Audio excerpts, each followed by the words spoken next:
the delay. We had flight issues, and then we had car issues, and then technological issues.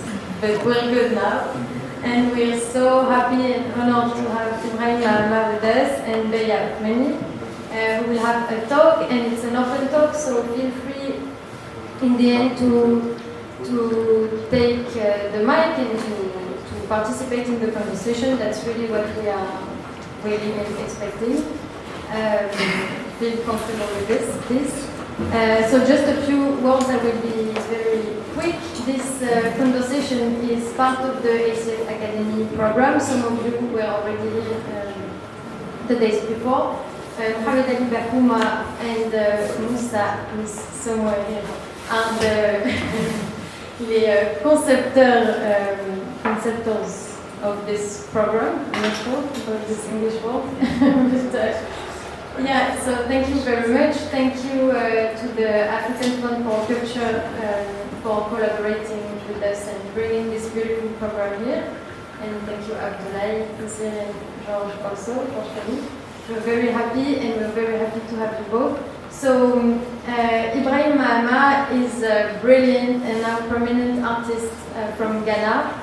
You might know him and remember him from his monumental sculptures and installations in different parts of the world. And he's also known for his commitment for the art scene in Ghana. He's been founding and funding 3 art spaces, 3 cultural institutions in Ghana in the last 2 years, I think. And Beya Othmani, who will moderate this talk, is an art historian and a curator. She's been working at Savi in Berlin, and she's been curating various residency programs and exhibitions, and she's also part of a research program in Kenya. So thank you very much. I give you the mic and enjoy the conversation. So, thank you. Hello to everyone. I joined Camille today in thanking Ibrahim for coming, for flying all the way from Spain, you were, and braving delays and flight cancellations to be with us today. It's really an honor to have you read, because so many of us here today know of you and know of your work and look up to you as an artist, an African artist, but also as the head of a cultural institution. So thank you so much. I'm gonna start in a classical way and talk about your artistic practice. It's been more than 10 years now that you have been developing site-specific installations, both indoor and outdoor. And in one of your talks, you credited the professor that you had in art school in Ghana for encouraging you to go out of the classical painting and sculpture fine art practices and experiment with site-specific installation, with found used objects. So I'm wondering, my first question maybe is a bit broad, but how did you move from classical fine art practice to the one you currently have? Can you tell us more about your artistic journey? Hello. Thank you very much. Is it working? Yeah, I think so. Yes, you can hear me from the back. Yes. Thank you very much. I'm very happy to be here. This is my first time in North Africa, so it was very exciting. So much anxiety, but I made it. So thank you very much, Camille, for assisting, because I nearly gave up at some point. But I'm glad that I was able to make it, and thank you very much for agreeing to moderate the conversation, and to Monsieur Abdoulaye for inspiring us to take this journey. I guess my practice as an artist began when I went to the Kwame University of Science and Technology in 2006. At the time, when I was a student, there had just been a group of professors who had been employed within this university. The background of our university is that the curriculum was based on an old hand and eye from the British curriculum, so it was quite very conservative. it didn't really encourage a lot of like imaginations and also experimentations within the program. So most students that studied in the university, if they were painters, they had to stick with painting, and even in terms of like representation, everything had to be reduced down to the brush, pencil, canvas, and everything had to be done in a very realistic and very stylized manner. But these professors who had also studied in the university were a lot more interested in the historical forms in Ghana. For instance, our like let's say industrial history, or like even our like ancestral history, or even like the series of coup d'etats that happened within like from the 60s up to like end of the 80s when Jerry John Rawlings came into power, or even afterwards. Like there were a lot of industries or even things that happened within those times in terms of infrastructure, architecture, that artists never really brought into their work. And also, like, a lot of these things were based on certain ideological principles. So if you have an art school and there are artists practicing, you can tell me that it's only through the subject of traditional painting that they can be able to somehow produce work. So these professors were more interested in how these these histories could somehow inform us to make new kinds of work. So they would encourage us as students to go to town, as they said. Or just go to town and look at how people do work. There are market women in the markets, there are people on the streets, bus drivers and conductors. There are so many contradictions and things that happen in everyday life. But it almost seems as if the moment we start thinking about art, then we become very civilized and disciplined, like, oh yes, everything has to be reduced down to this form. So they were more interested in ways in which we could expand their forms. So it was more or less about going back to the question of artistic sensibilities. If you're an artist and then you are making painting. So our professor made this joke that the reason why we call it painting is not because it's painting, but it's called a pain thing. So you have to go through a lot of trouble in order to be able to make the artwork. So if you have to be able to go to the market space or space like even in like old abandoned spaces, generic spaces or whatever there is, even if you have to risk your life in order to be able to produce or invent something within a period, we thought that it was one thing that our generation needed in order to be able to at least escape the paradigm that was created by the previous generation. Yeah, beautiful. I encountered your work myself for the first time in 2017. I admit I didn't know about your work before that date, but it was in Kassel, at Documenta, in Germany, and I remember driving past the two gates of the city that were covered in jute sacks. And I was really intrigued by your work when I saw it for the first time. So we had maybe you can show a photo of it if you want. So, I can wait. No, just speak out. Yeah. So we have the jute sacks, that are used to transport merchandise as also a tool of trade. And we also have the city gates that were initially designed to control mobility and movement to and from the city. And I think that this relationship is very strong in your work. And perhaps my next question will touch upon the relationship between your work and the context in which it is mounted.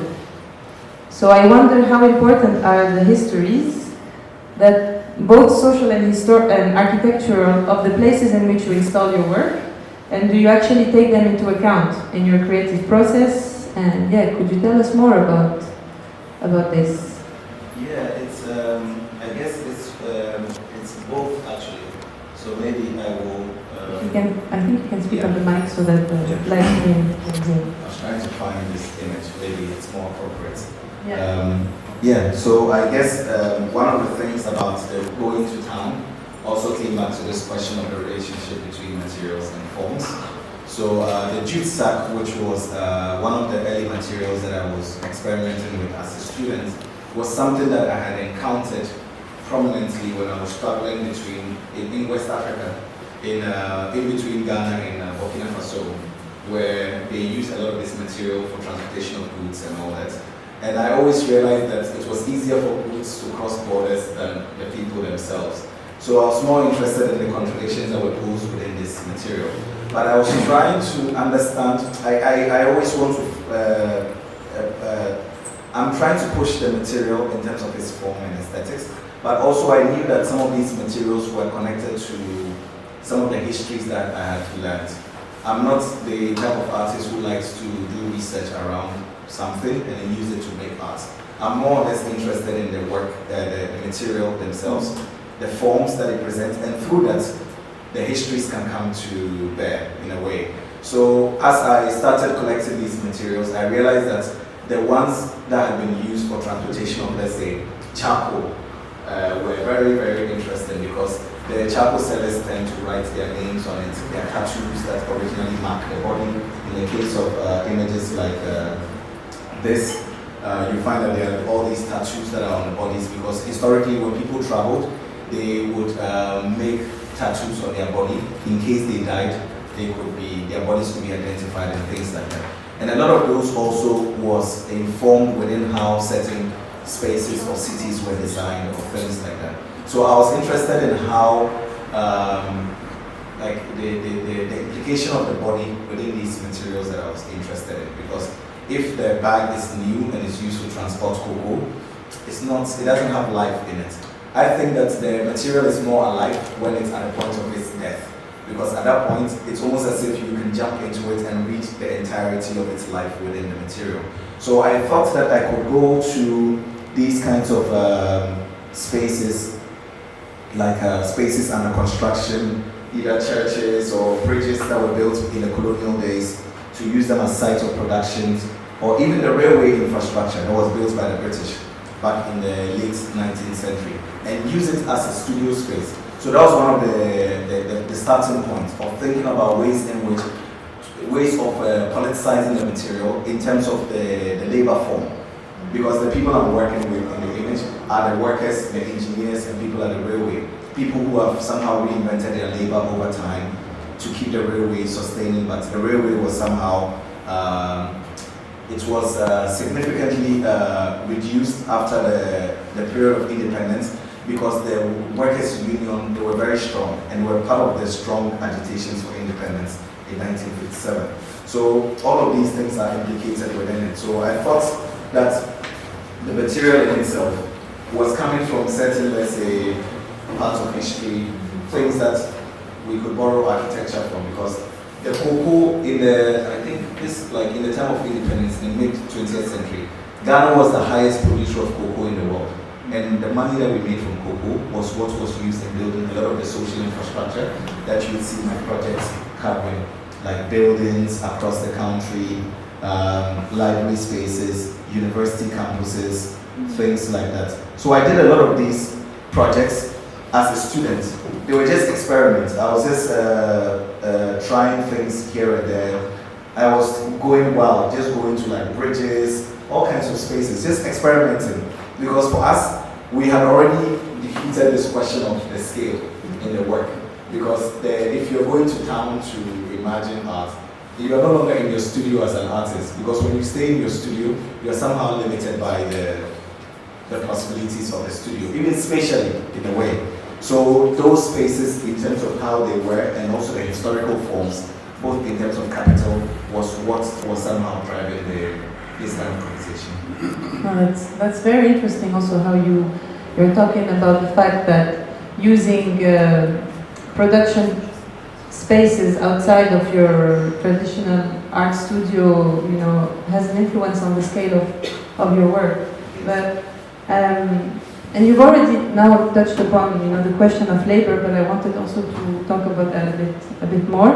I don't know if you know, but Tunisian artist Atif Mardalla spent the last 2 years in a residency in France de Bis, and during this time the building was undergoing renovations. And at the end of his residency, he created a mural that he displayed on the facade. Is it still on you? Yeah, okay. I didn't see it today when entering. And he included in his mural representations of collaborators who were part of the construction of this building, but also who helped him to create the mural. So I know that you have also a lot of collaborators who participate in the production of your work, and you just showed us photographs with some of them. and that you're also very interested in forms of labor and the history of labor, you know, in general. So you obviously make it a point to stress out that there is a collaborative production process in your work. So could you tell us more about the relationship you have with your collaborators? And also, do you try in your practice as an artist, but also as the founder of a cultural institution, to render visible all invisible labor, if you can, and implement, if possible, non-exploitative work relations with your collaborator? That's an interesting question, but of course it's one that has always been at the core of my practice, and it also goes back to the training that I had as an artist in art school. Because in my art school at Kwame University, one of the key professors that we had within our generation was one professor called Caricature Sedu, and he's a very strong Marxist. So even as students in training as artists, Marx was the starting point of thinking about art and form. Because as an artist, you cannot think about making art without thinking about capital and also economics and financial relations. Also redistribution of art and forms. How does the work come into place? Because for a lot of us, we started by thinking about precarity, failure, like decay, everything that didn't somehow succeed before, and using that as a starting point to be able to produce art that would create new trajectories. So for us, it was very important already to somehow think that labor was somehow already implicated in everything that we somehow were going to work with. So I'll show, I think I'll start with a specific image from this. Hopefully I have this. Yeah, so this is just an image of my professors, and that's a caricature. Sorry, that's a caricature. So, yeah, you can see in our professors, like during after lectures, we sit outside and we eat together and then we talk about ideas. Sometimes outside the classroom, when you talk about ideas, it's more effective than in the classroom. Yeah, so that's the idea of building these kinds of communities around work, whether it was coming from a physical or intellectual aspect, was very important. But I wanted to stretch it out. So you realize that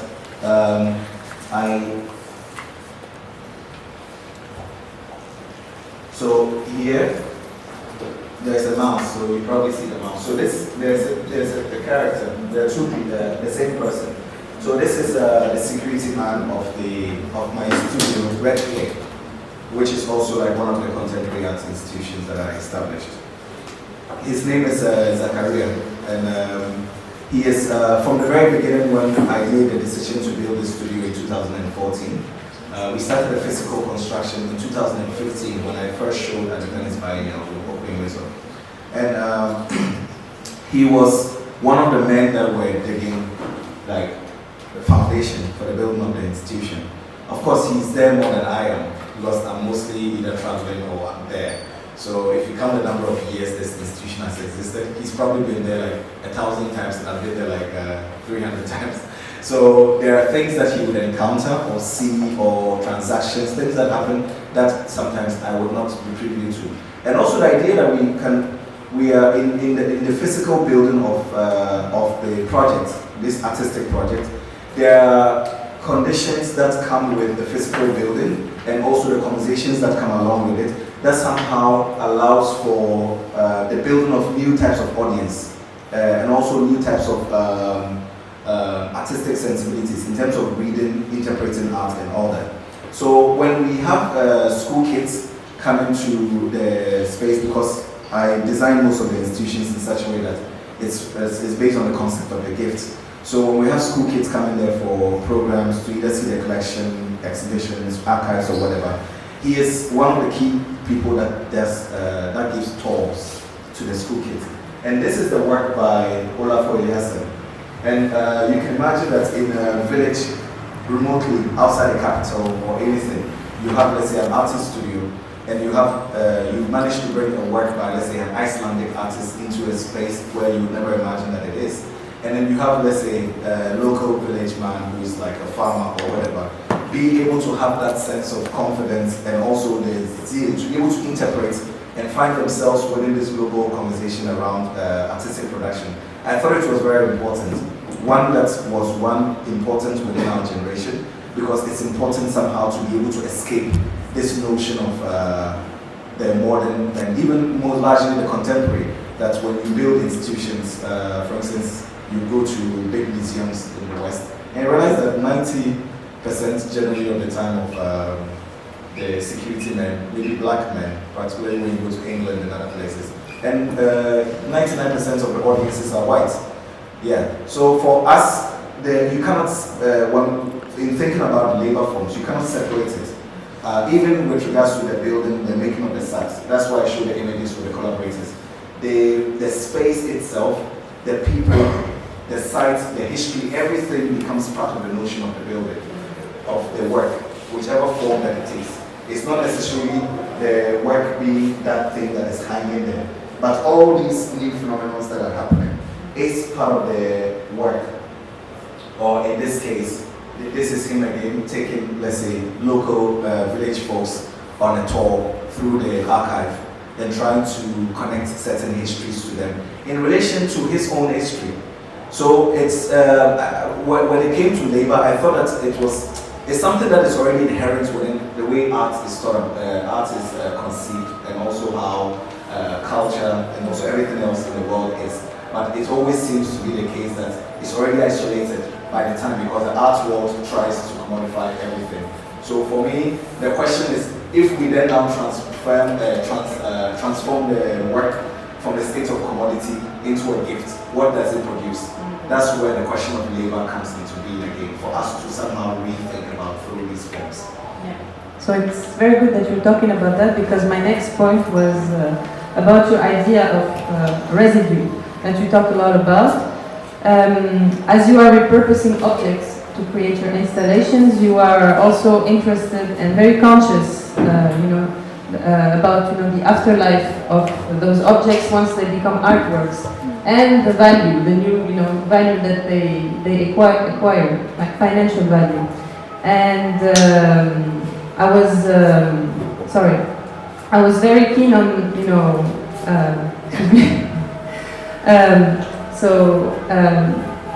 So you're very conscious that these artworks acquire a new value, and you are.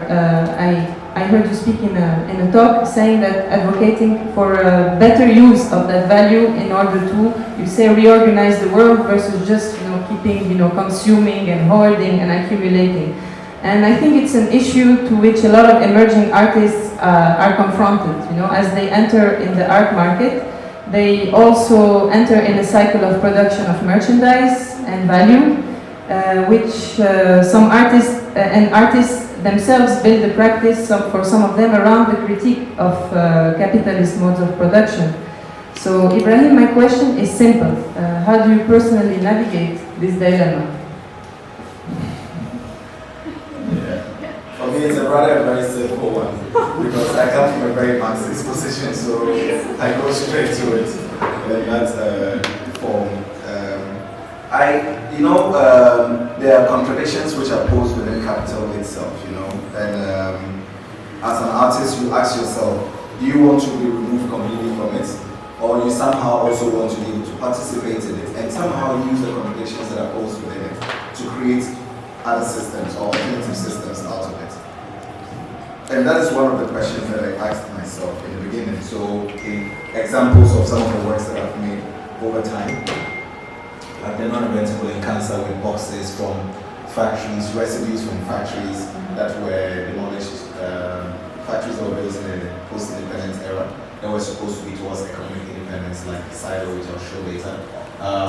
Materials like these, which I collected from Greece when I was working on a document 5 years ago, or this, which is like the inside of a shipping container in Chicago, which I used to make in work with the Art Institute, or other materials, the parliament of course, which we'll see shortly, or in the case of these two works, which are the jute sacks and other residual materials, or even archival materials from these same factories, together with photographs of art, which I've made collages and other things out of. That's where the question comes from, because when you make an artwork, for instance, if you acquire an object, which is this paper, which is at a value of, let's say, $1, And then when it was made new, it was $3 or $5, and they used to store things in it that were supposed to produce a certain value within a traditional economic system. It went on, of course, at some point the object decayed, and then now it's going to be thrown away. And then the artist picks it with a touch of the artist's hand or the artwork, and then you produce art with it. That thing that you produce art with, it transforms the entire value. So now something that was worth at 1 cedi, what I was dying, suddenly becomes, let's say, 1,000 cedis or something. I'm interested in the jump. Yeah, the jump doesn't just happen because of that, and not just also because of art, but also because of the inherent ghosts within the object itself. That gives it that transcendent value. So I'm thinking now, what does it mean for this object, which is now transformed into another mode of capital, to come back and then be able to, for instance, create new trajectories, which might in the future prevent the birth of this thing. So it's I don't know how to describe it. It's an interesting idea because on one hand, it's able to allow us to, because as artists, it's not as if we are traditional entrepreneurs or businessmen. When you produce an artwork and then you sell it, you make a profit, and then suddenly you become a rich man. No. I'm interested in it's a question that you are asking yourself. So why don't you push the question further by questioning the system itself that produces them? If I were making all these objects, in the case of like all these objects, for instance, I would skip down to maybe one particular image. Okay, I'll reduce it down to this one, so later we go into these other forms. So, yeah, so all this. Yeah. So this is some collaborators, men that I've also worked with in exhuming buildings that I've acquired from the States that we transform into like cultural institutions. These are buildings that were built back in the 20th century that have been abandoned, a lot of which will be demolished or whatever. But the idea that they dropped like the artworks I would have shown you before, which were materials that were somehow physically connected to these histories, now going to the art world transforms into capital, and it comes back to even buy that same system again and then creates a new trajectory out of it.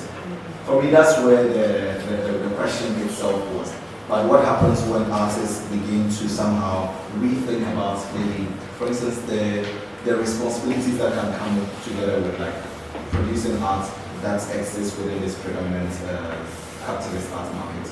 Yeah. Would you say, for instance, that your project, the Savannah Center, and we're going to come to it just right after this, would you say that it's also one of the ways you devise to create new trajectories for the capital accumulated, or I mean, it's is it part of this effort, to redistribute or with purpose? Yeah, that's the whole point, actually. Because in the beginning, when I started building this institution, it was built just as a studio space to think and reflect on making work.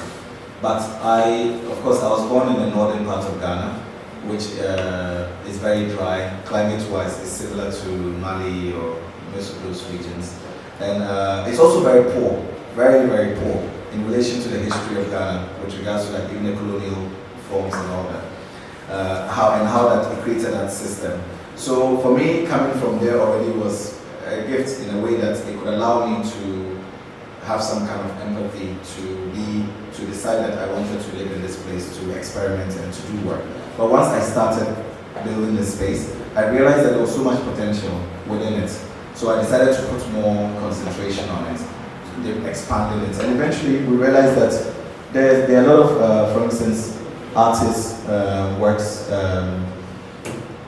like from Abdullah Konate's generation and above that did a lot of really interesting work, but a lot of this work was never really shown. Yeah, so you have people like Mr. Dawson, may he so rest in peace, who passed away, or Ajman Osei, who is still alive, but he's quite young. And many other artists, what's his name, Professor Tochi, many others, that they did really interesting works, but there were no cultural institutions. So a lot of people, either within their generation or even after their generation, even my father's own generation, most of these artists that existed, like L and all that, they were unaware of these artists. So I really thought to myself, how more can we create new types of spaces that can somehow bring back or bring back these forms? Because the mistake was that a lot of people thought that some of us hated the idea of painting, but we don't hate it. I actually want to see it in its full glory. But in order to be able to do that, you need to be able to build institutions that can do justice to artists' works. By hanging artists' works in hotels, like we had in our history, because artists would make paintings, and the hotels were the spaces that would give their lobbies for exhibitions. I didn't think that was good enough, because if you were making art as an artist, even the point of inquiry with regards to how you thought about the space was important. But a lot of these things were not taken into account. And people who would visit the hotel were the audience. They were the people who would buy the works and they would roll them up, take them abroad and put them, hang them in their houses or whatever. But the question was that how could we redistribute the question, like the forms of art? If you allow me here just to give some information to the audience about the Savannah Art Contemporary Center for Art. It was opened in 2019, but you told me you started thinking about it and building it in 2014 in Tamale, Ghana, and it functions as an artist-run project space, an exhibition and research hub, also a space for artist retrospectives, and it's also a space for artistic residencies. And it was initially supposed to be a personal studio of yours that you were building, and it ended up becoming, the Savannah Center. Maybe also you can tell us more, how you went from just building your personal studio to creating a cultural institution. Well, if you want. Yes, no, it's interesting because for me, the railway building that I showed you before was the starting point of inspiration. When I was talking about picking the residue, it started from that point. Because when I was doing interviewing the men at the railway, looking at forms, collecting archives and all kinds of things, which I'll show you in this talk, it was also a matter of collecting the residue, some of the ideological residues also within the space. And how some of those spaces were designed at the time and what they were designed for. Because if you look at some of those infrastructure, they were built in such a way that trains could be restored, reassembled within those spaces and all that. But within that same period was when a lot of art forms, like a lot of our modern art history was also being established. So I always ask myself, why is it that most of the artists within that generation and era also were somehow removed from using these spaces? So I thought, okay, why wouldn't it be interesting if I somehow used this as a contradictory point to even start building the studio? So even in terms of how it was designed, it started from that way. So then when one of my colleagues at the university, she was doing a thesis on one of these artists, and I became interested in the artist's work. And I said, well, I spoke to one of my colleagues, Bernard Jackson, and I said, oh, wouldn't it be interesting if you did a retrospective on this artist's work? And he said, sure, why not? And then at that moment when we talked about the retrospective, suddenly I said, okay, let's just make it into a cultural institution. It wasn't something that I thought so much hard about. It was a decision that I just made and decided to build Red Clay afterwards as a studio, and that went back to the same question. So it came just out of conversations of ways in which we could somehow engage the wider community within experiencing arts and culture. Yeah. And shortly after you inaugurated the Savannah Center, you also developed projects within the Savannah Center, and you're talking now about the Red Clay, which is a studio space but also an exhibition space.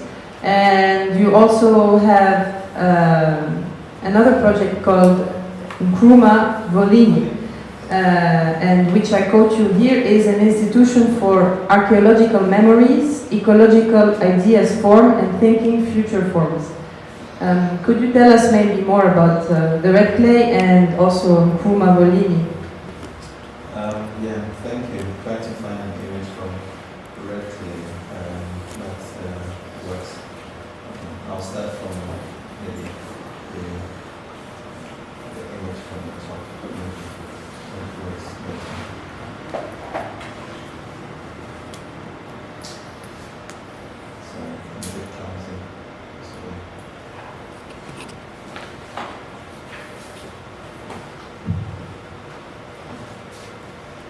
time. Take your time. This is not the Take your time. one, so it's here.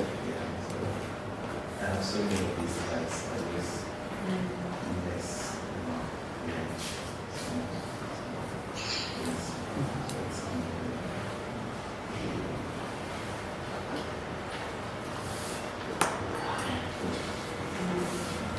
So Red Clay became a studio back then, where I was just thinking about building like a studio where I could live and work. And actually this is where I live. So I thought about building a house just to live in and to make my work. But then eventually, at the time when I was living in Berlin doing the DAD residency, I was just in the studio most of the time writing, reading. And I was also traveling, visiting a lot of museums. And I thought, wouldn't it be interesting if I expanded this idea of what the artist studio could be? Because SCCA was a single building, which was on like a land in the city center, which I built. But Red Clay was based on the land outside the city, the village where my sister had proposed to me to buy land, and I was not even interested. And when I became interested and I bought the land, it was like a 2.5 acre land. But eventually I was able to convince my neighbors, the chiefs, to expand it to like 100 hectare land. So I started really thinking about ways in which we could intervene. So I tried to make a point. So this is the studio itself, where we have like the studio with archives, the Parliament of Ghosts. We have this cinema space, public library, residency spaces, an archaeological space which I've been working on, a space for share nut farming. I don't know if you know share nuts, but it's used for oil. It's the predominant trees in the area. A space for building a brick factory for thinking about re-engineering like architecture. Even acquiring like sacred lands, like forest areas that are part of the space, like cemeteries that were used in buried ancestral kings, that a lot of the children go there to play, but it's somehow separated from contemporary life, but expanding the idea of the studio into that space within the community. So you have like the community, and then here you have this huge land that I acquired, which is supposed to be meant for building a school. But in Ghana, I don't know about here, the chiefs own the land. And when they decide to sell land, they make demarcations with the government about schools and public infrastructure. But if the government doesn't come along to build that, they will rezone it into, sell it as residential or whatever. Whereas I thought that it was important to preserve some of these things. So later after this, I'll show you some more in-depth images. So I started thinking about the possibility of building an independent art school that could somehow go back into a lot of these ideas that I'm talking about, to be able to, for instance, create the possibility of maybe training a new generation of artists. So the studio really came from this idea that, okay, why not just go wild and see what becomes of this? And yeah, so there are a lot of details to it. Amazing. And what about Nkrumah Volini? I hope I say it right. What is it exactly? So Volini is, I think I also have images. Yeah, so this is, I showed this one already. So Nkrumah Volini is part of this series of buildings that was built in the 50s. It was a partnership between Kwame Nkrumah and our first president, and also a former Yugoslavian architect and also Soviet architect, to build these infrastructures that was meant for storing food. It was part of the Economic Independence Agenda program. But in the mid-60s, a lot of these spaces were halted because Nkrumah was overthrown. So over time, due to Ghana going to the IMF for bailouts and things like that, we had to privatize a lot of these institutions. So I had the chance to buy one of them during the lockdown, and then through that, we had to exhume the building. So this, we had to exhume the building. We had to really dig into it, like around and restore. And this is one of the things that I was talking about with regards to the painting from the art school. That the question was that in another image, the artist might decide to make a painting of it. But for us, it was really important to take responsibility for the act itself and for the space itself and somehow to go into it. So when I bought it and we took out the soil, in the building, because for more than almost 60 years, no one went into the building. And the reason why they didn't go into the building was because the building had been named Nkrumah Volini. And in our language, Volini means the dungeon. It's like the depths of hell or the void or something. No one goes there. But I thought it was interesting that when Nkrumah was overthrown, there was all this kind of political agenda that he was working with the Soviets at the time, and they were building these nuclear bunkers and whatever. So everyone was really afraid to go down there because they thought there were things that were buried down there that were dangerous. And also parents would tell their children, don't go there because we heard that there were tunnels built underneath it to other structures alike. And indeed, they were built across the country just to store food. But at the time, the population couldn't understand. I think also there was a gap. They didn't understand the significance of some of the projects that were being done. So after that, they just completely washed their hands off it. So almost 60 years, there was water gathering in these spaces because of the way they were designed. Huge bunkers. There were different reptile species forming within them. Snakes were growing within these spaces. Bats were forming colonies within these spaces. Species of birds, owls, all these things. So when I bought the space and we exhumed it, we realized that, oh, but there was so much potential that was somehow just in this place that we had taken for granted or we had somehow ignored. So my quest wasn't really to get rid of the ecosystem, but to find a way in which we could leave them within the space in such a way that if we were going to turn it into a cultural space, then it could rather be this space that allowed us to be able to somehow live in between different timelines. Because if it's an institution that you're rehabilitating, one might say that, oh, why don't we get rid of all the things? So when we hang a painting, the painting is really good or whatever. Whereas I said, no, let's leave the conditions as it is. And if an artist has to make art, the conditions in those spaces will determine the form that his work will take.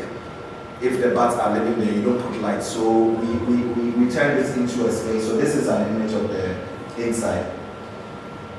For the first time in 2020, when we took out the water and then took out the soil, we realized that no one had ever seen an image of the inside since the 1960s because it was completely sealed.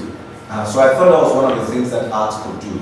That these spaces in my training as an art student was what gave us the agency to build things like SCCA Red Clay.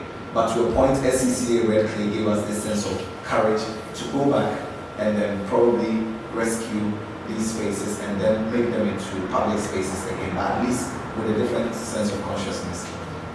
And I'm actually happy that you're now showing this slide because I wanted to ask you about your plane collection.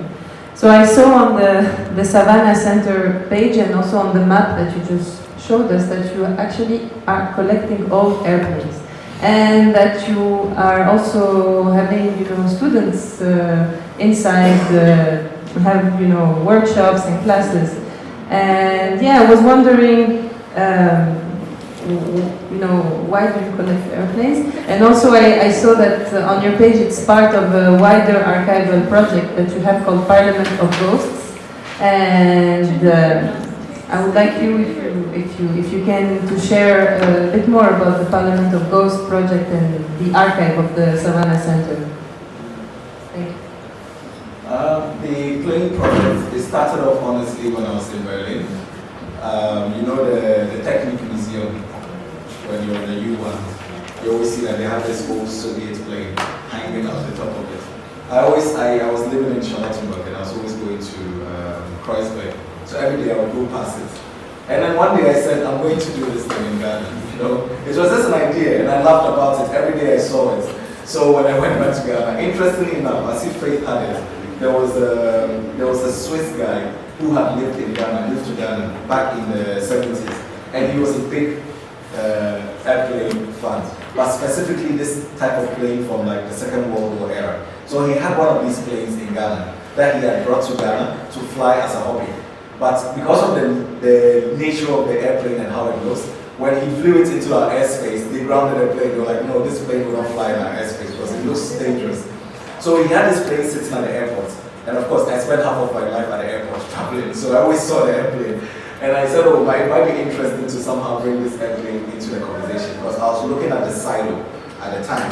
I think I have an image of it. So I made a collage of it at some point, looking at this relationship that I thought could be interesting. Yeah, so that's this kind of plane.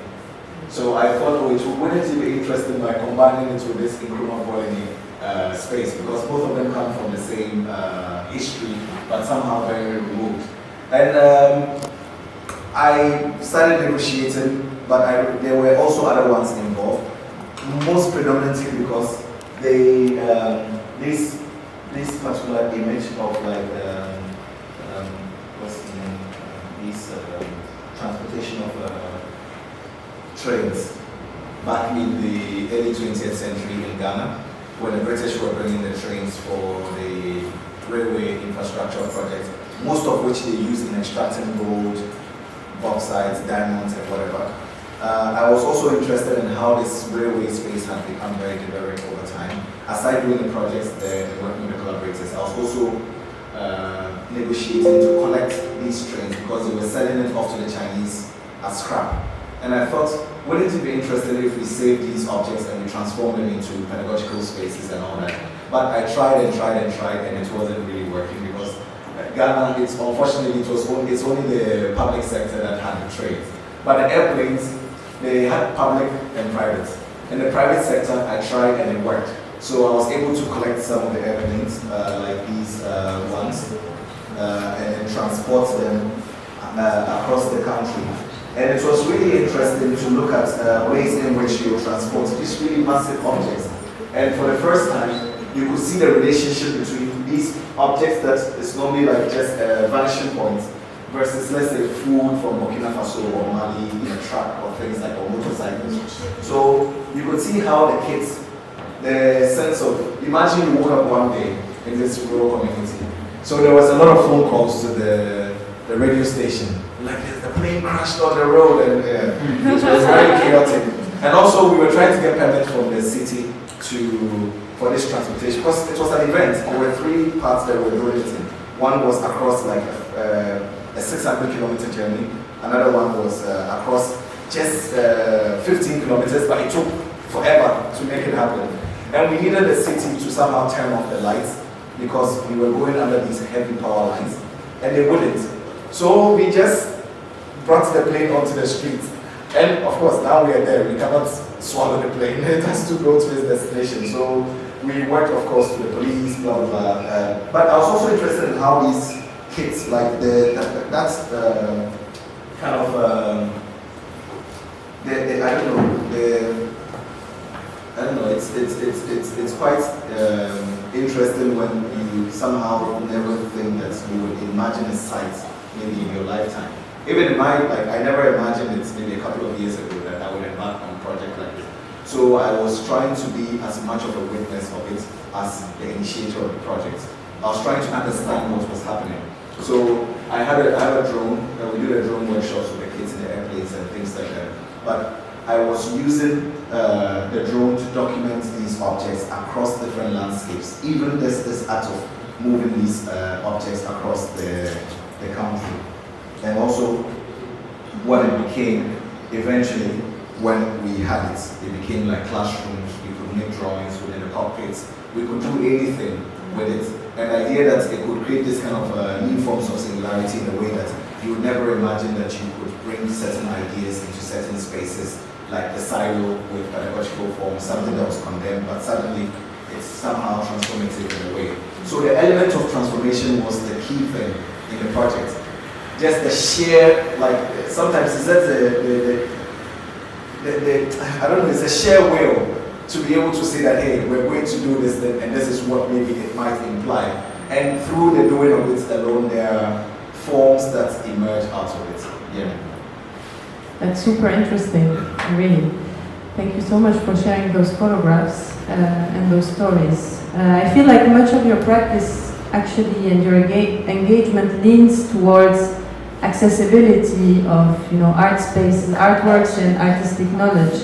And you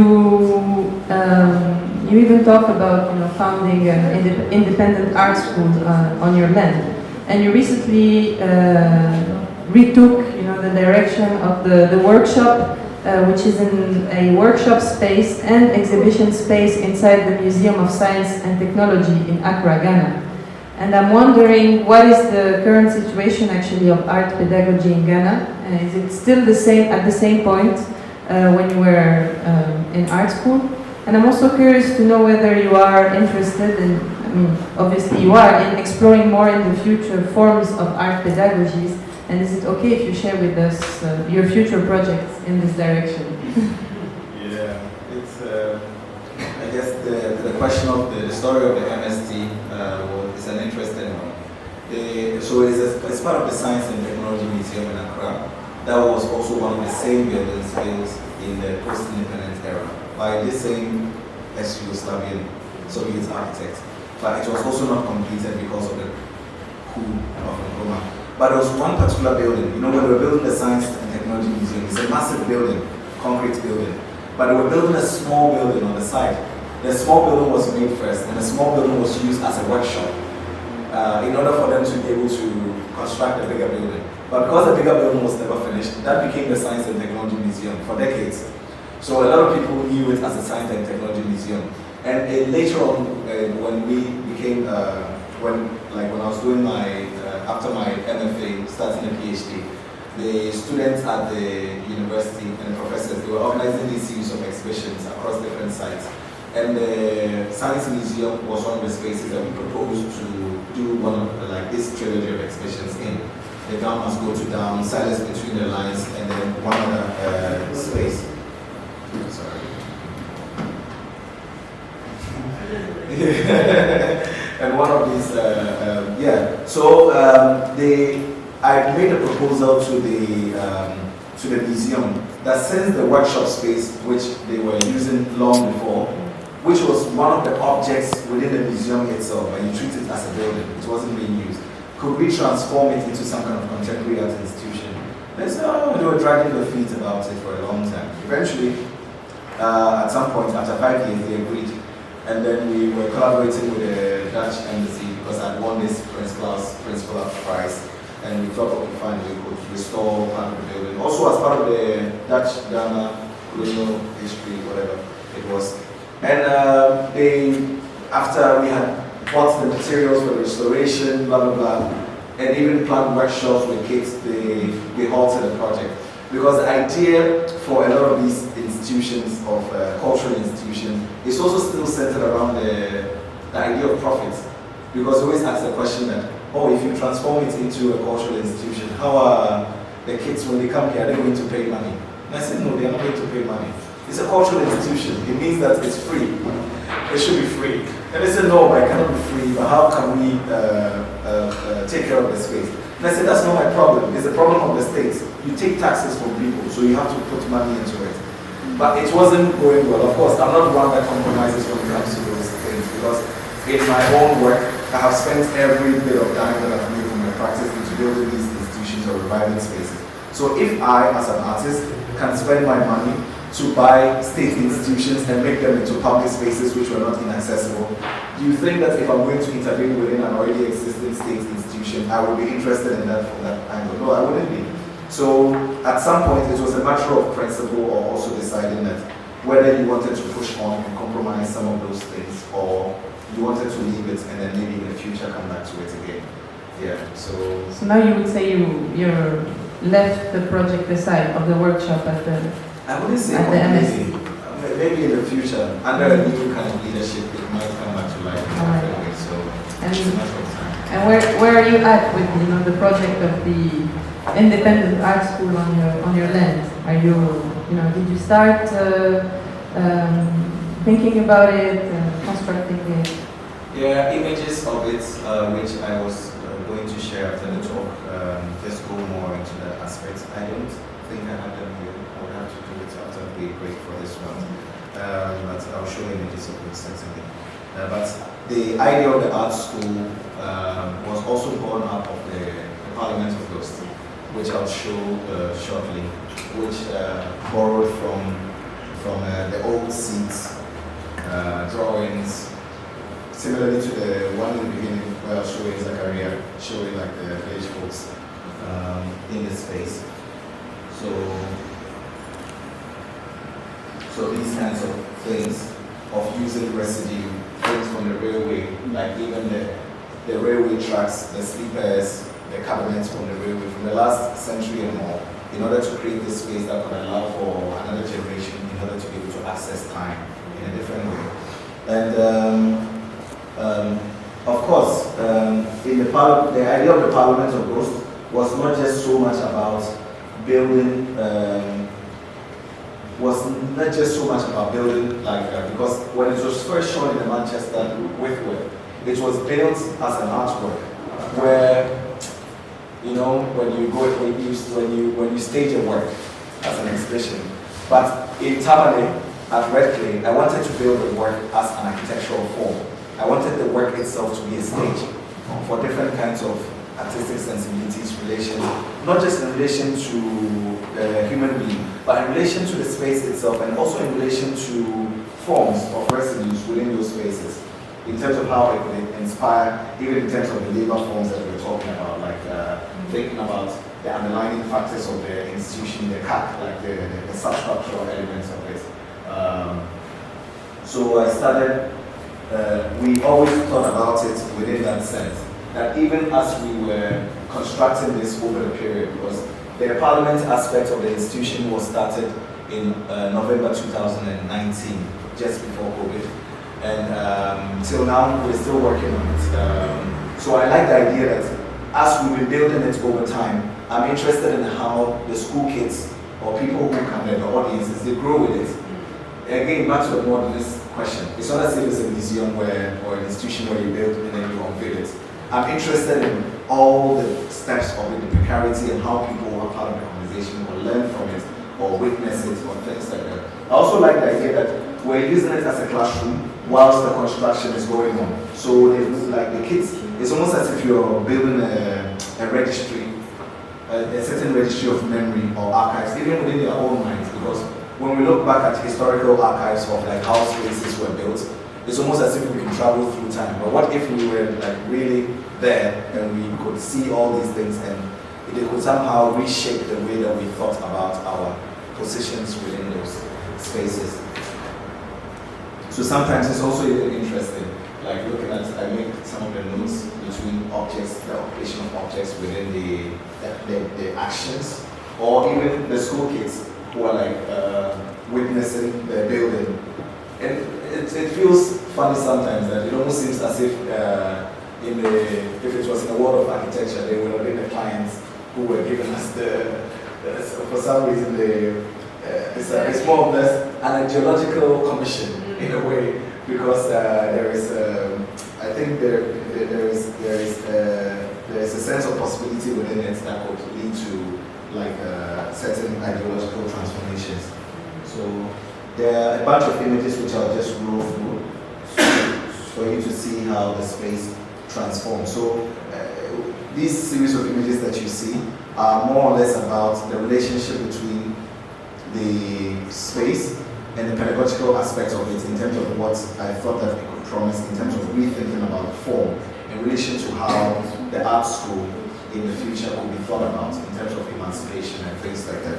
So these are cement paper hats that are normally like just cement papers, but in Ghana they fold them into papers and then the masons put them on their head in order to carry concrete for building like buildings. So I really like the idea that we could, they could be occupants within this space. This is permanent archive within the Parliament, and you have like them almost put into rows of archives together with like archival material from the railway, from like photography studios, from all kinds of spaces within that.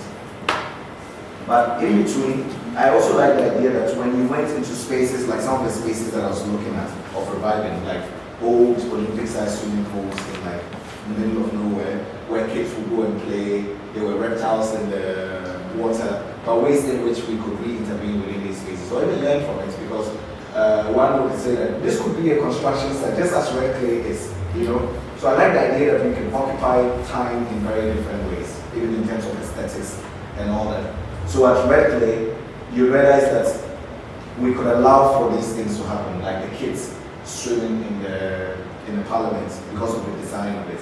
And this was in, I think, May or June in 2020 at the peak of the pandemic.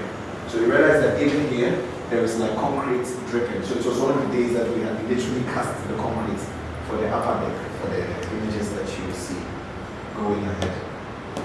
So you have like different forms manifesting within the period, testing different ideas of occupation within these spaces in terms of bringing ecosystems within it,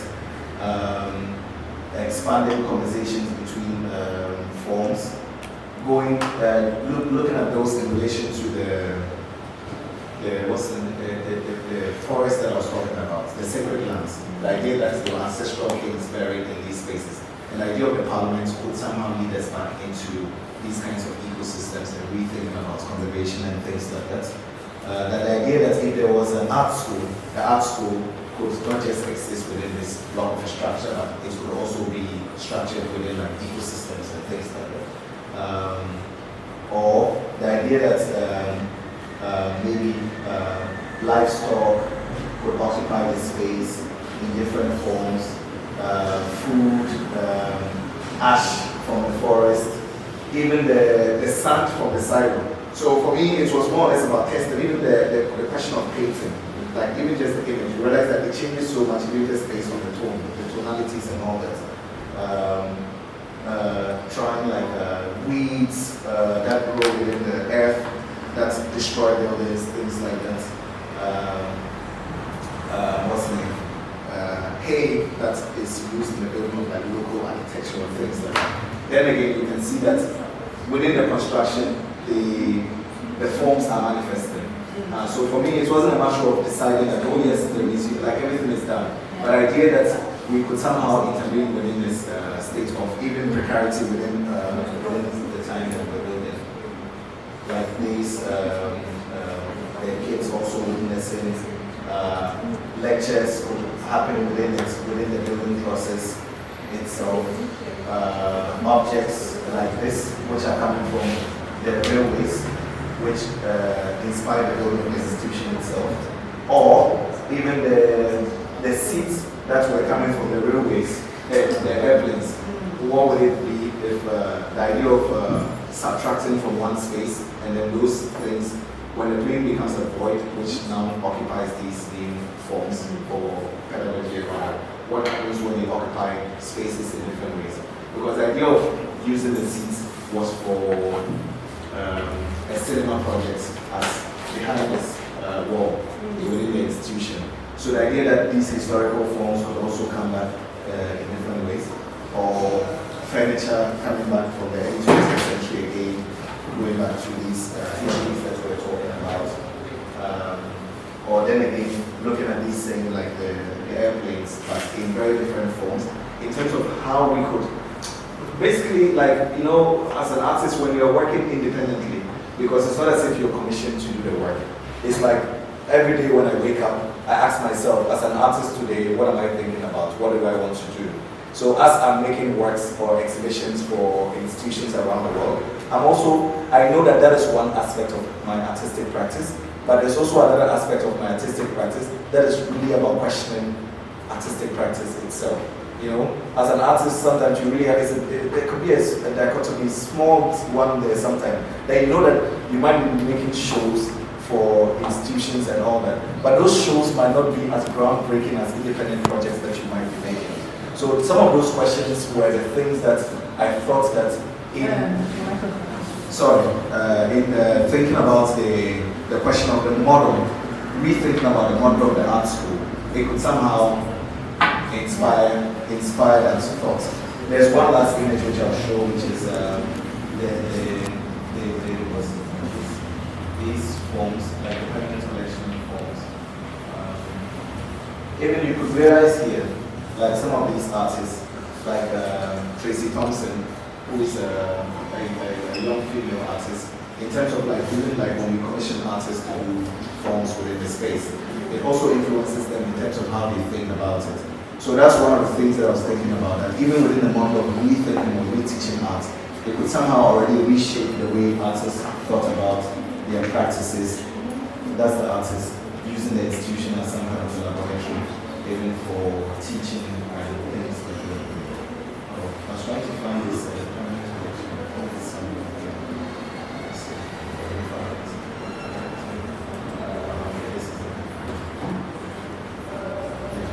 so the idea that in some of these works that would have been presented in the same work in Berlin, this was in London, in 2017, that these artworks, which predominantly would be in Western collections or institutions, the idea that these new art institutions, the foundation of them would be such a way that the concept of the gift, which I was talking about, that what would happen if you were studying within, let's say, an art institution that had as many as examples as the things that you're trying to understand.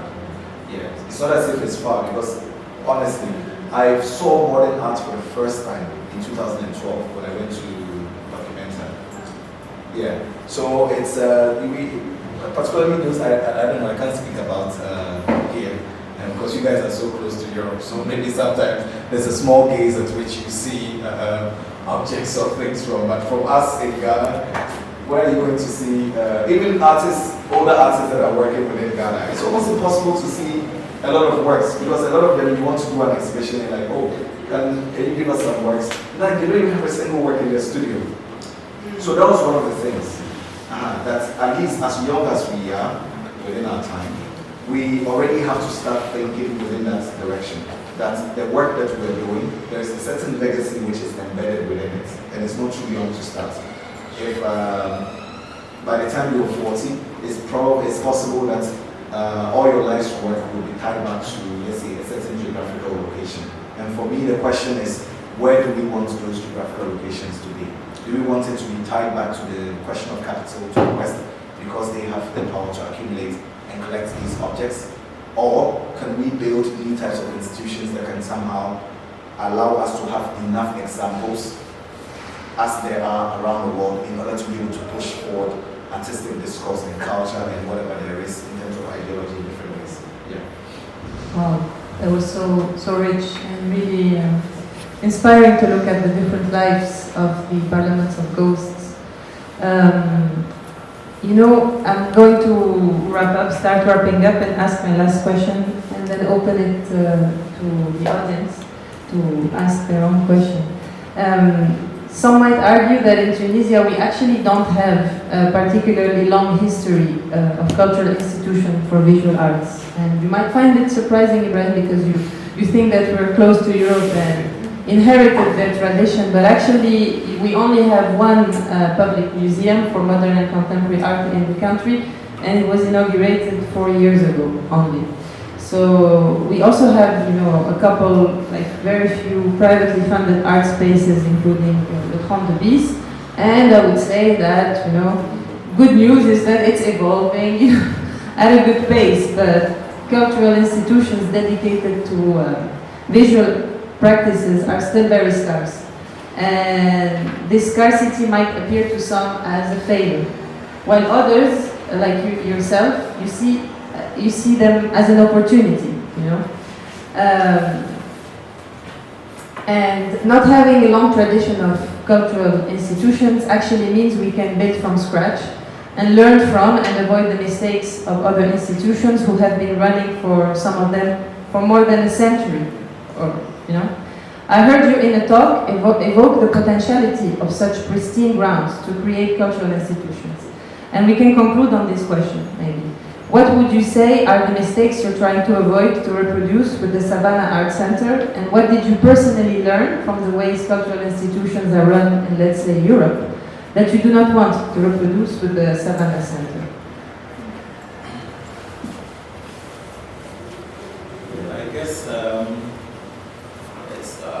guess what there was in the question of precarity, yeah, and also the conditions of life itself. When it comes to the modern and contemporary, I like to bring the contemporary into it because I think much of contemporary art still hasn't been able to address that issue with regards to how art is experienced.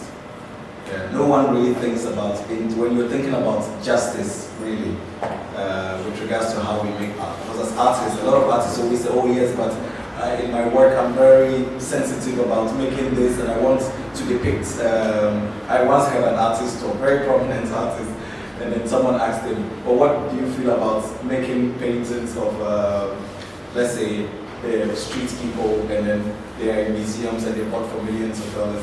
He's like, oh yeah, but like, it's a chance to give dignity to them. I'm like, we don't want this kind of dignity. Yeah, we want transformation, true transformation. By just making a painting and the painting becoming symbolic of a regime, for us it doesn't really change anything much. It's more or less about radical shifts that happen within the production of the work itself. That is the question that I think is important to ask within the 21st century and beyond. Because we will always come back to this question of inequality, blah, blah, blah. But what if we could create a system that would start from a point of equality and that it would allow us to be able to have different points at which we could somehow have access to ideas, knowledge, or whatever cultural forms that there are. Because as artists, as I've come to learn over the years, to build in the institution, people would ask me in Ghana, also, is it that you want more people to become artists? And I'm like, no, I don't want more people to become artists. I just want more people to have artistic sensibilities. Because if you have doctors, engineers, and people in the society, and the artists are the only people that have artistic sensibilities, we're not getting anywhere. But if we have a larger group of people thinking well and thinking right, and at least ideologically, they are not twisted, and at least they have a certain sense of ethics and moral, they think that they have a certain sense of ethics and moral implications to the society, then at least we know that the society can gradually shift into a place where relationships and things can become a lot better. And that is the thing that mostly is missing from Western institutions. Yeah, because it's there's so many edges around it. You know, when you go here, you hear that, oh, you cannot touch this subject, you cannot do this. Or when making exhibitions, you cannot enter into the space. I'm like, come on. It is art that we are making. It's not as if we're building like a nuclear bomb or anything like that. So I like the idea that when we say that we're making art, let's really come down to the question of redistribution and also justice. If an artist can make work and he is comfortable enough for the work to be in London, why wouldn't he want to make that same work available in a remote area in Algeria? That is the thing, and we as artists, we fall into that trap most of the time. Suddenly, when it comes to our own people, we're very suspicious. We're like, these people, they're not sophisticated, they don't really understand. But that's not the point. The point is that through the point, I'm trying to make this point right. Like through this idea that we know that we are starting from a point of precarity by making art. But through art, as artists or cultural practitioners or whatever, we have a chance to escape. But at the moment of escape, that's the moment we have to remind ourselves that we have to go back to the beginning. Because there's no point if you escape, and then where you escape from is still the same thing. In 100 years, it's going to come back and haunt even your own history. So for me, it's important that even at the beginning, you make sure that it is still part of that same system. So if artists decide that, oh, we want to stay in Algeria and work and build cultural institutions and build this and that in a generation that in 20, 30 years to come, we wouldn't have our children or our children's children having the same conversation that we're having today. It's tiring, you know? So it's more or less about sowing difficult seeds that we might not see sprout today, but in a far distant future, it will become something that we know that eminently it will change the society that it is. Yeah. Whether good or bad, I don't know, but at least it will change something. Yeah. So that's what I've learned, at least through this activities and all kinds of decisions around the practice. Yeah. Thank you. Thank you so much. Really. Thank you, Ibrahim, for this, as I said it before, very rich, inspiring presentation and exchange. I think it gave to a lot of us here today, food for thoughts, and probably some people have questions in the audience, and we can take them. I think either in English or French or Arabic, and some can translate. Yeah, we have a question. I can give my mic.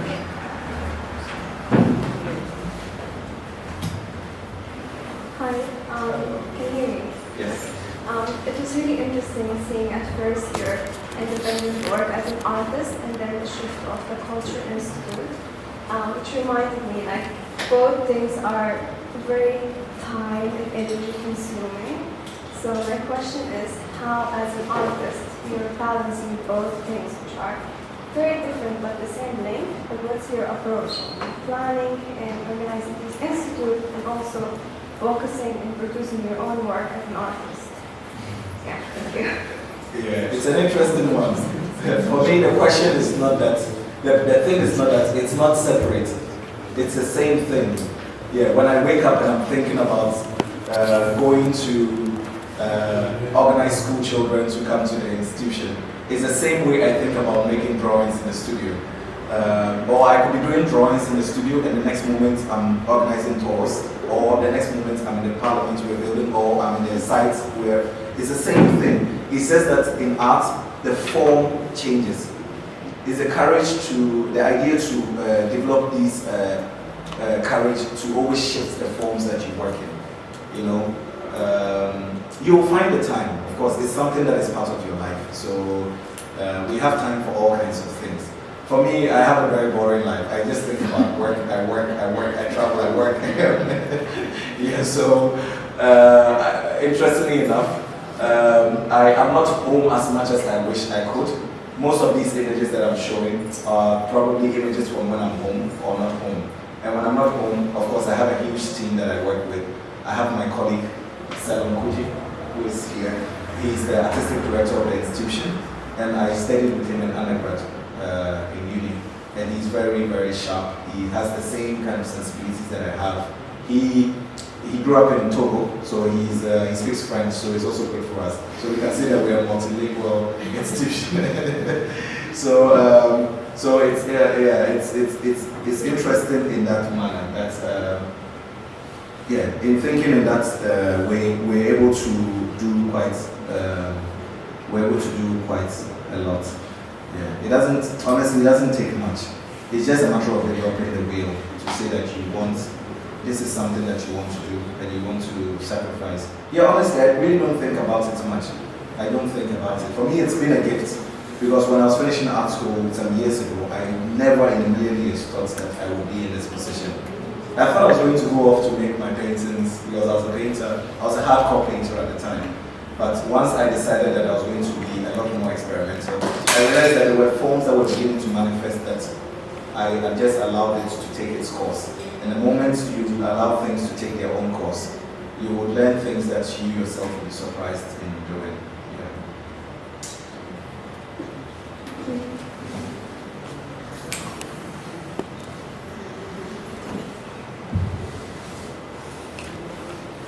Bonsoir.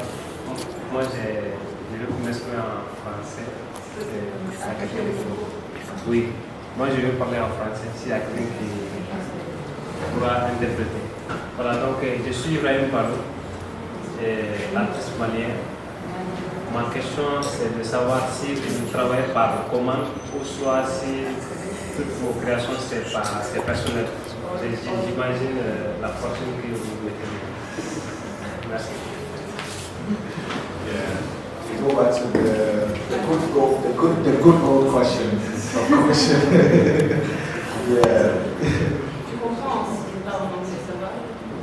Tu as besoin de Maybe quelqu'un qui essaie de traduire. Yeah, a lot of the work that you see are personal works. Like all the works that I did in my undergrad, MFA, PhD days, they were all personal works. The parliament, red clay, everything that you see, they're personal works. They sometimes they translate into exhibitions internationally. So maybe museums might say that, oh, we want you to do a work. Like I was just coming from Madrid, from looking at a commission with a museum.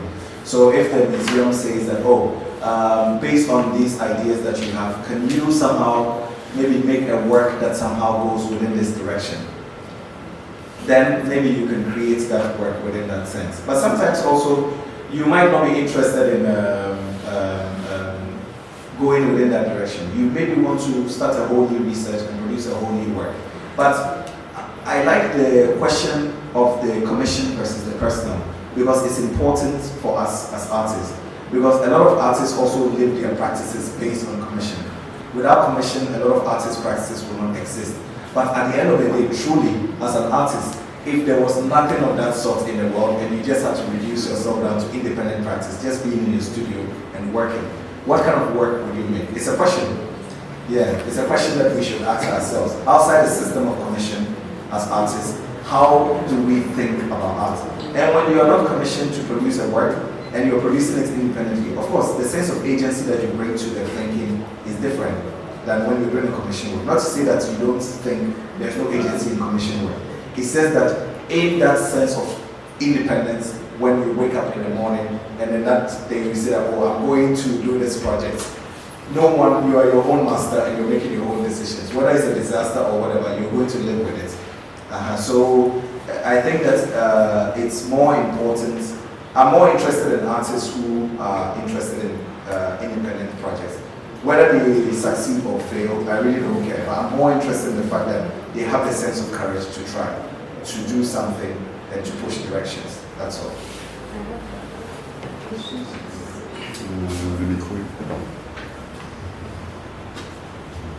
Hello. Yes. Thank you for the talk. It was very interesting and enlightening. I have an remark and then a question.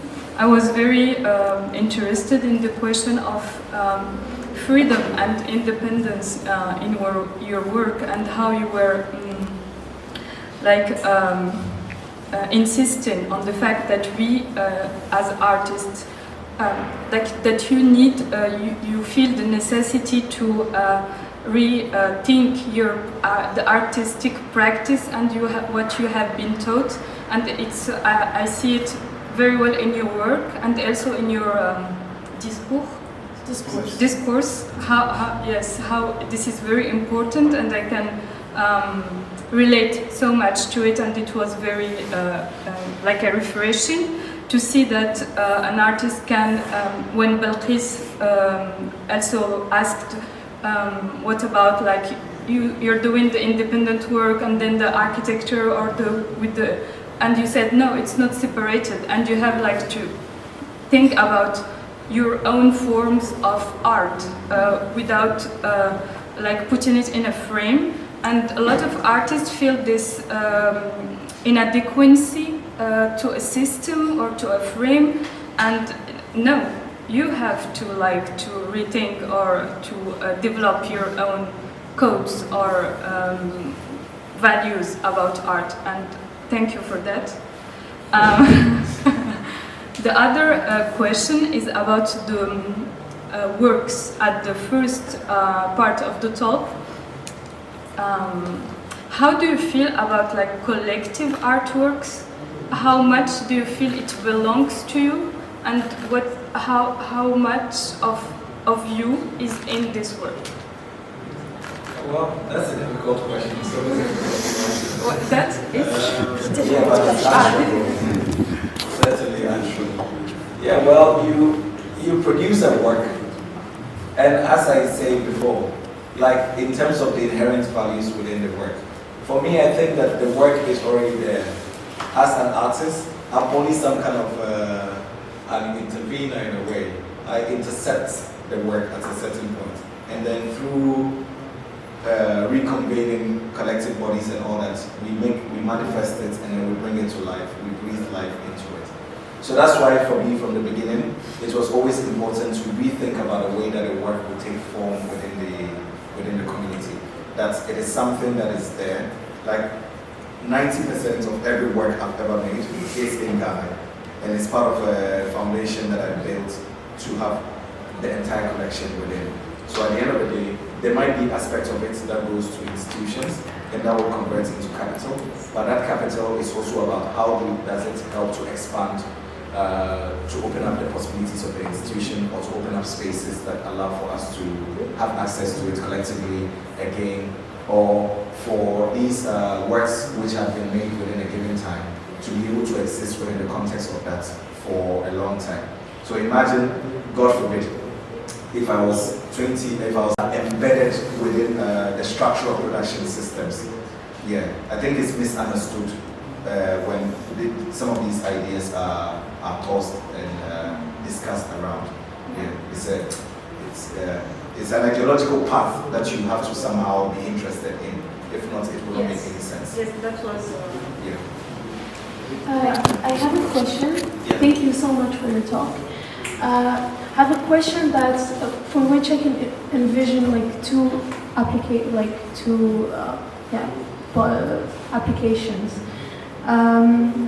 How do you balance your need for social justice and your aspirations for a more just world and your Just what? just word, like a word, Well, universe. okay. And your Marxist ideas within first the context of Western institutions, and second, within the context of your cultural organization. Where do you get your funds from? Is it private funds or personal funds or public funds? And if it's private or public, are you looking to source your is it important for you to source your funds? And for the context of Western institutions, or actually not necessarily Western institutions, like it can be even in the southern parts of the world,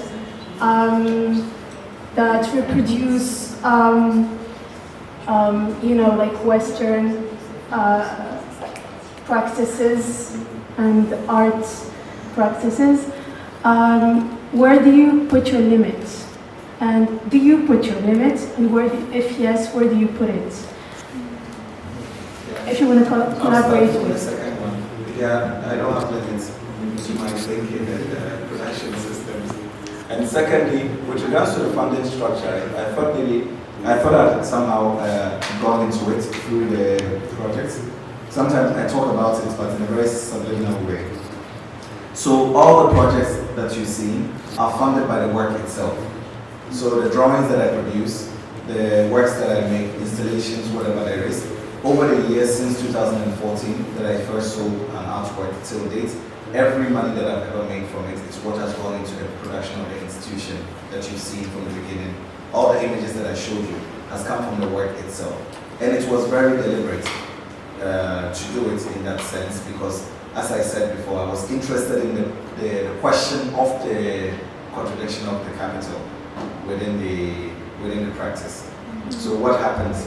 Because now the work, the sacks that you saw, like I'll take us back to the very, like, this was, I took this image in 2011 when I was a student collecting these materials. So I'll buy them, I'll buy new ones. I used to make drawings for people, families. So I would make a portrait of someone and a wife, or someone's girlfriend when we were in school, and then I'll be paid. It wasn't much, but at the time it was a lot of money. So that money was more than enough to buy materials for experiments. So I would take that money and I'll buy materials. So I was gathering materials. And then these materials was what I was exchanging with the market women. So this is a photograph of an exchange which is happening within this context. So we exchange, and then I use that material to produce my work, and that work would go into a collection, and the money would come, and then I would decide what to do with the money. Because as a young man, I didn't know what to do with all this money. So I was like, okay, let me build a studio, let me do this, let me buy this old building or whatever. So I was interested more in what happened when we somehow turned, when the work had gotten to a certain state of maturity which had produced some element, and capital was one of them, that it would somehow create a different reality.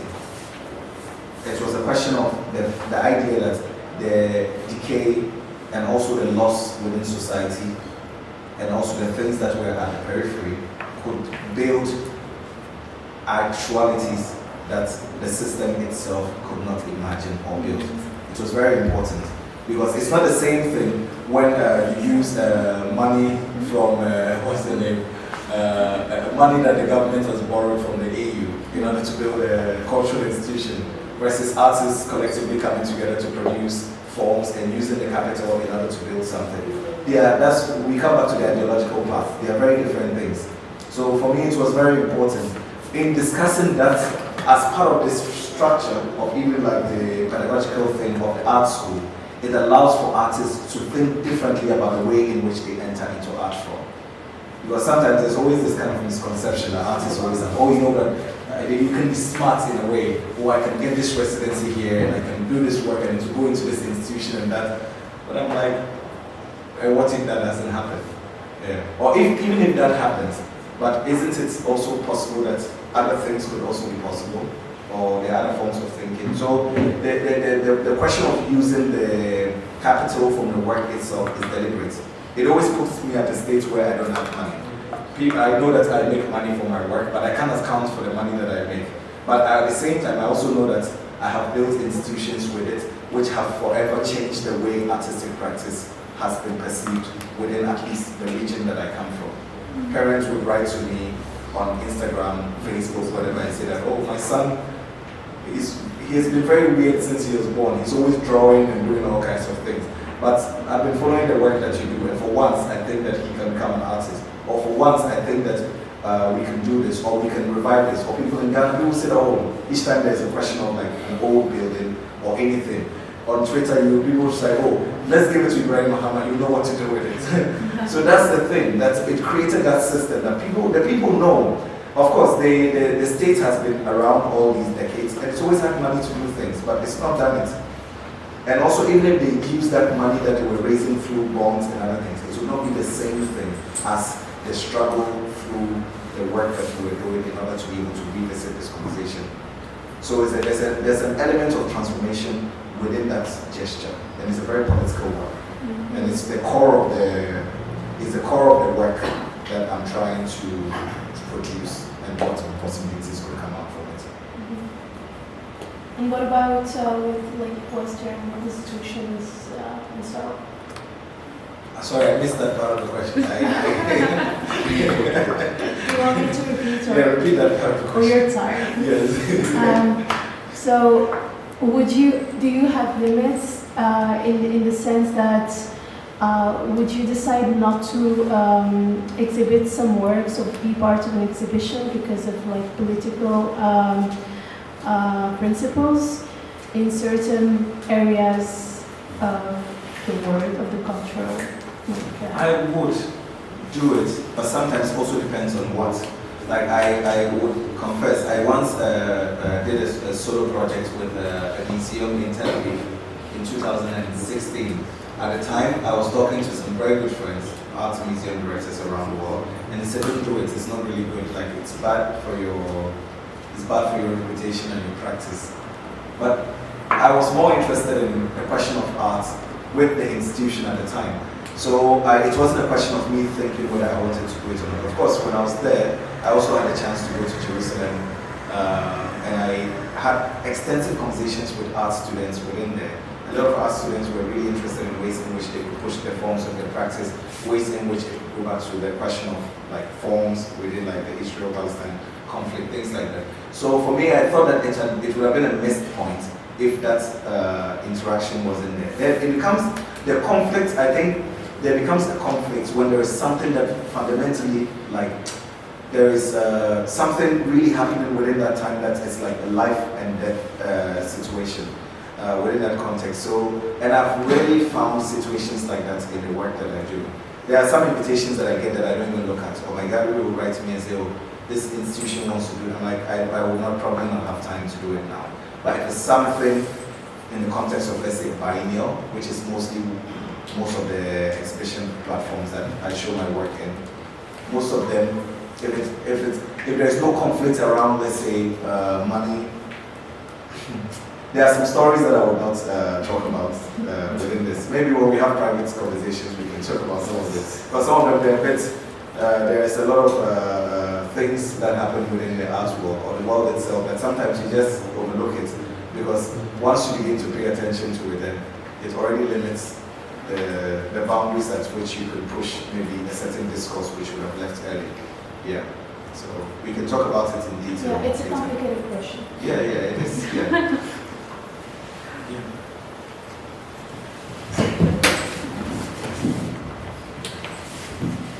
Thank you for the talk. It was actually really refreshing and so nice to hear how you lay out your politics and the sort of like reflexivity that you have. It was really nice to hear.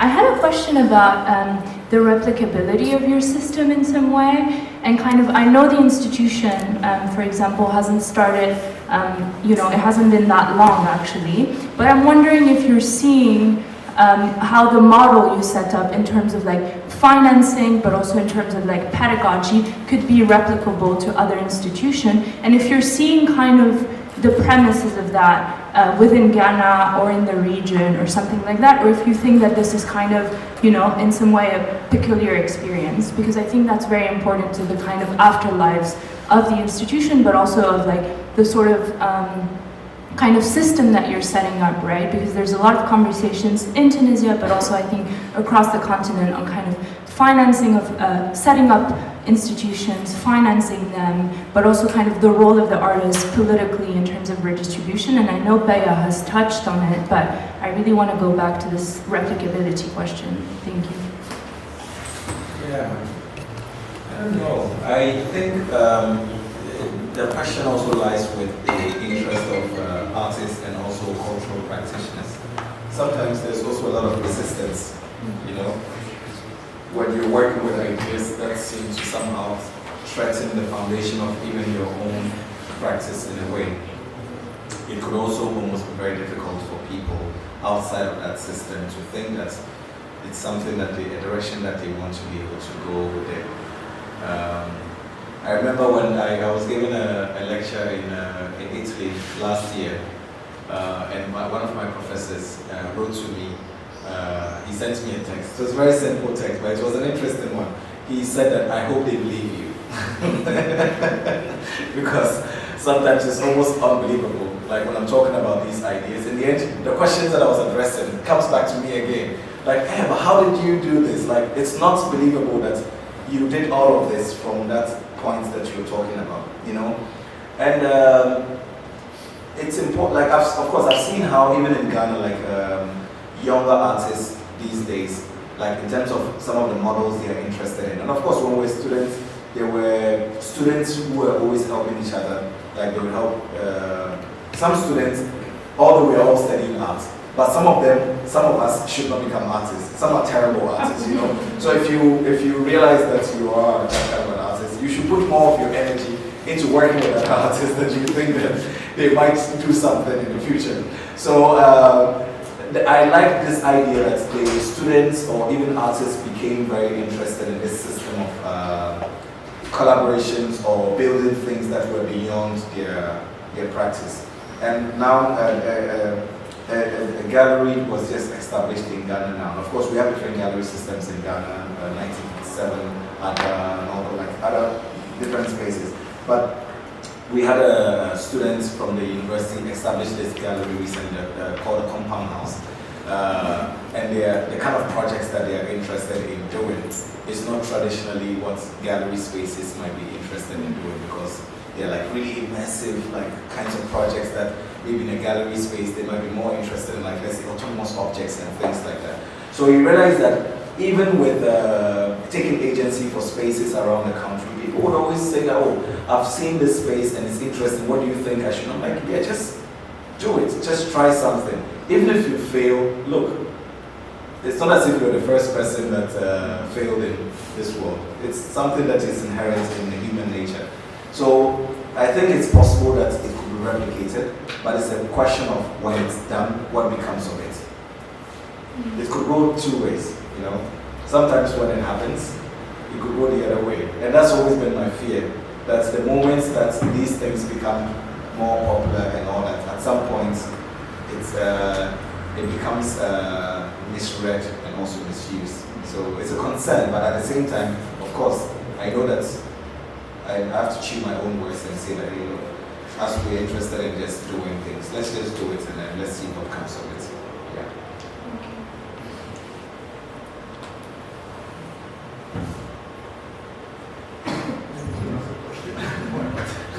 This one is Do you want to wrap it up after this question?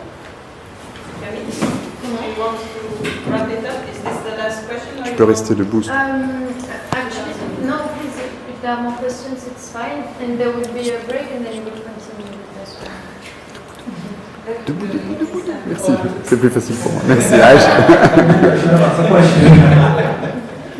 No, thank you very much for this amazing talk. And in the context of the audience here, which is primarily young and upcoming artists, my question is, as an artist, when you start off, you don't know whether success is going to come up, whether success will arrive, because it's a gamble. I think it's, as an artist myself, I think it's one of the worst sort of career you can choose to do, and if you think too much about it.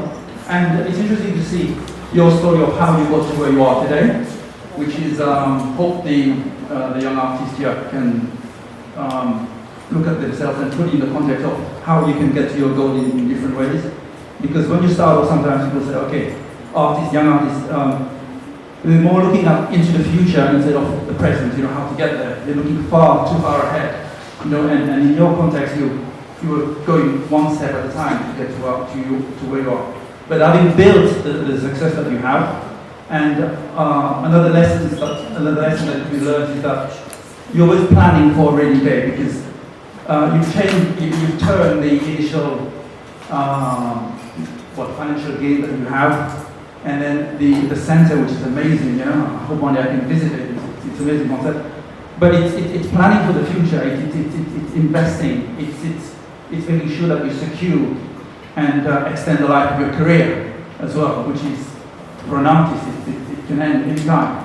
So, what advice would you would you give the young, young artist in terms of, if you were in their shoes, some sort of advice that, somebody who's achieved a lot in a very short time.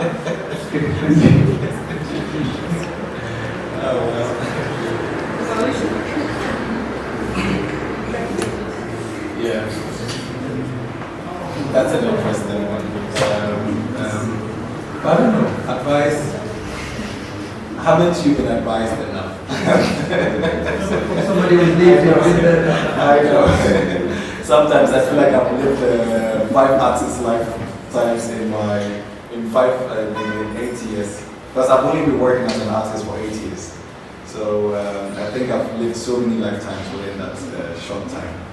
Yeah, but as you said, it's taking one step at a time. The ideas that we have, you have an idea and you want to see what the idea becomes. And you're not doing it because you think that the idea might translate into some kind of financial means or whatever. No. And I think one of the things that artists have to understand is that you cannot be too smart and make art. Yeah. I think that's one of the misconceptions also. A lot of young artists, they always think that there is something they can do somewhere and then it will break no, you cannot be too smart and make art. There is an element, the only reason why we make art is because there is an element of stupidity embedded within us. Yeah. And that's what a lot of people outside the context of art don't have. That's why we're able to think and produce in certain manners, whether be it philosophically, aesthetically, ideologically, or whatever.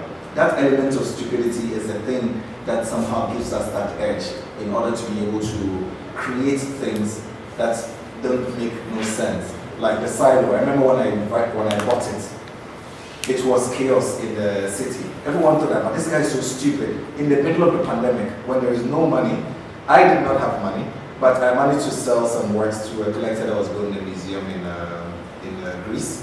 And when my gallery sent me the money in 3 installments, I always had the bank, I gave the bank. So each time they came, it's funny that you see money but you don't touch it. It just went straight into there. And eventually when we started exhuming, and people would come there, like, they were, of course, community members, they would come there with their families, and then they would look, and then they had a chance to go underneath the building, like, wow, like, one of the biggest stories was my father, because my father was born in 1944. And that means in 1966 he was a young man, and that was the time that this building was altered. Of course, several years later, my father became an engineer, he built roads, bridges, blah, blah, blah. But he was always very isolated from these histories, these buildings. I remember when we were doing the celebration, he always said to me, because I was living in his house in Tamale for quite a long time. So each time I came home and he asked me, oh, so what's happening with that building that you stubbornly went to purchase, that he had helped with anyway, negotiating. And then I said, oh yeah, we are excavating, blah, blah, blah. And then one day he was having dinner, and then that was the first time, the image with that I showed with the lights in the building, this particular image.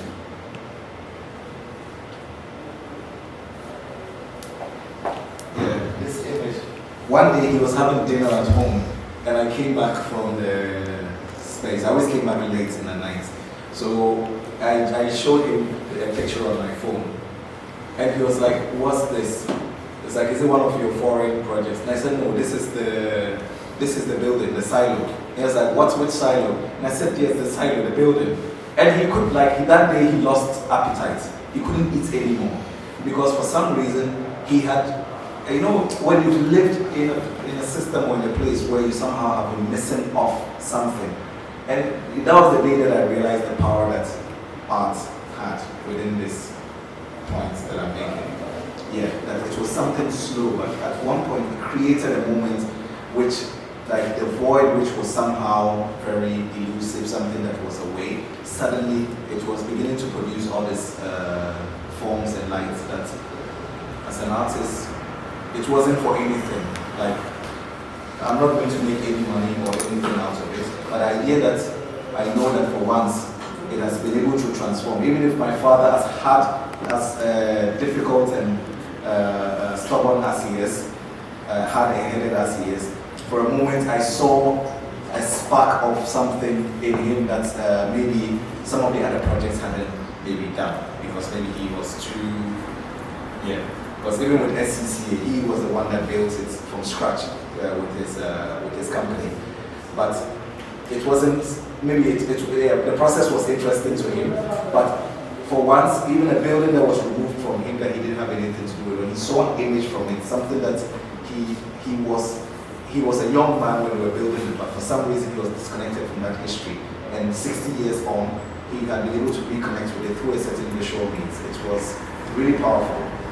Yeah, and I see it every day with all the workshops, the kids going into the space, playing, artists, commissioning artists to do projects in these spaces. And you realize that one day at a time, doing one project at a time, or having one conversation at a time, it can really go a long way to change the discourse. Yeah. So just do what you have to do. Don't speculate too much.